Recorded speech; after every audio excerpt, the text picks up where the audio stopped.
Nikole, welcome to the CAS Clarity N5. Thanks for joining us. This series spotlights people doing kick-ass things in the accounting community. So before we jump into the questions, I always like to open with give us a kind of a quick overview of your firm, team size, services, revenue range.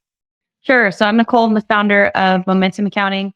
Our team size, I think we're hiring our 13th person right now. We've got both US and the Philippines.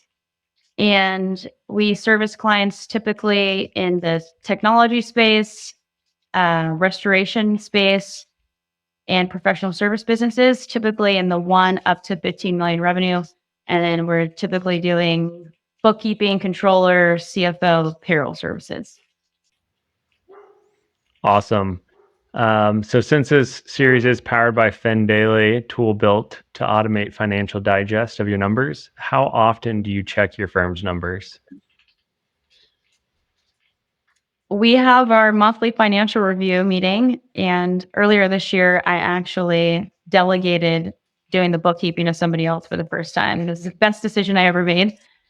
So we have our leadership team looks at those numbers on a monthly basis. I don't really check my bank account or much during the week. We usually look at AP and AR during our level 10 meeting on Tuesdays. Awesome. Yeah, not easy to delegate out your bookkeeping. I still haven't gotten there yet.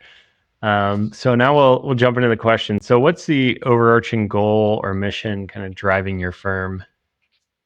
Our mission is to make running businesses fun for our clients. So a lot of times business owners are really great at selling and they have a big vision for their company, but cash flow stress, financial stress makes running the business not fun. And so really what we want to do is we want to show up as real people, have real relationships with our clients, and give them financial clarity so that it's not something that they have to stress about. Awesome. What is the tech tool that's saving you the most time currently? I'm a big fan of reach reporting. Y'all know I'm a reach reporting girl. Nice. What's your favorite KPI? Can either be client facing or internal, and why? If I could only look at one KPI, it'd be gross profit margin. I think that's the absolute most important KPI in any business. Yeah, that's a good one. It drives a lot of conversation and a lot of diving deep when it's off. So when you're stuck on either a client decision, growth challenge, or even just a rough day, how do you get unstuck? ChatGPT. What is the one thing you wish you did sooner in your firm? Oh, I wish I would have started a newsletter sooner. Hmm. So we spent a lot of time, we implemented HubSpot for something else, and we had like all these emails collecting. It was chaotic.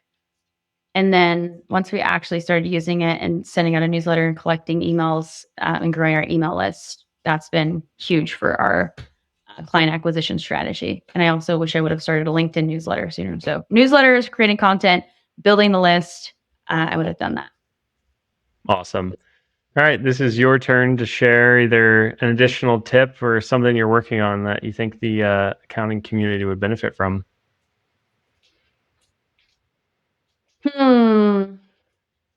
I think when it comes to some of my challenges and when I've been able to overcome them, I think I overthink things. And sometimes we just have to jump in and do it. So if you're like spinning your wheels on a new service line, or you're wondering what somebody's thinking, just go talk to them, just try the new service line out, just go do it. And I think you'll get a lot more clarity rather than trying to spin your wheels. That's awesome. I recently saw something. I'm a natural procrastinator. And it was something around the lines of like, if you reframe it as what it could benefit. So by creating a newsletter, it could potentially lead to more clients. Whereas myself, I kind of look at that kind of stuff and delay doing things because I'm like, oh, creating a newsletter is a lot of work. Mm-hmm. I look at the negative, not the positive. And I heard that recently, and I was like, oh, that makes a lot of sense. But yeah, I encourage people because I struggle with it too, to just jump in, and you're gonna learn more on the fly than you are thinking about it. The other thing I wish we would have done earlier is EOS. The L10 leadership meetings have been really good at prioritizing things. So before I'd like come up with this is the opposite of just doing it. Because before I'd like get an idea and then I would just be all over the place. And then Jen would be doing one thing and Millie would be doing another. And now every Tuesday we get together and throughout the week as I have ideas, I just throw them on the board. We use Success.io, I think it's called, which is great if you need some way to manage your L10 meetings. But just having us all look at here are the 20 things that we want to do. Now let's prioritize. And then it's funny because I'll think of something and then by the time we get to that meeting, I'll be like, that's stupid, take it off. We don't need to do that anymore. So it's like just having that week in between thinking of the idea and then actually seeing it written down helps you prioritize. That's awesome. Well, thanks for joining me. Where's the best place for people to follow you on your journey? LinkedIn. I'm always on LinkedIn and it's Nikole with a K. Awesome. We'll put a link in the show notes. Thanks, Nikole. Thanks, Luke. Good to see you.